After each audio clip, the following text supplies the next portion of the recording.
మనిషికి నిరాశ ఎప్పుడంటే నీకు లేని దాని గురించి ఎక్కువగా ఎప్పుడైతే ఆలోచిస్తావో అప్పుడే నువ్వు బలహీనుడు అయిపోతావు. నీకు లేని దాని గురించి ఎక్కువ ఆశలు ఎప్పుడు పెట్టుకుంటావో అప్పుడే బలహీన లేదు. వాళ్ళు పెద్ద టీవీ కొన్నారు అంటే మీ ఇంట్లో టీవీ ఉంది కానీ మీకు ఏం చూడబుద్ధి కాదు. మీ మనసు అంతా దేని మీద ఉంది చెప్పాలండి. సరే పెద్ద టీవీ కొనేద్దామని ఆశ వచ్చేసింది. ఆ కొనేదాకా నీకేం పట్టదు, అందులో అదే బొమ్మ ఇందులో ఏమైనా మారుతుందండి? అలా అడ్జస్ట్ అవ్వకుండా అదే కావాలనుకుంటాం. సరే దాన్ని కొనడానికి మన దగ్గర అంత అమౌంట్ అంత క్యాష్ లేదు మన దగ్గర.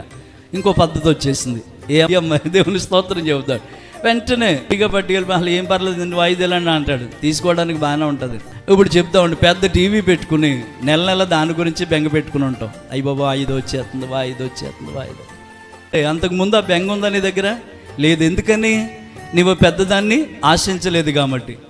అందుకే ఎప్పుడు కూడా దేవుని పిల్లలు ఎలా ఉండాలంటే దేవుడు మనకి ఎలా ఉంచాడు అందులో మనం తృప్తిగా ఉండడం నేర్చుకోవాలి. దేని బిడ్డ భార్య విషయంలో అయినా భర్త విషయంలో అయినా సరే ఇల్లు విషయంలో అయినా సరే తృప్తిగా ఉంటేనండి అదే మనకు ఒక స్వర్గం లాంటిది అంట. దేవుని స్తోత్రం చెప్తాం.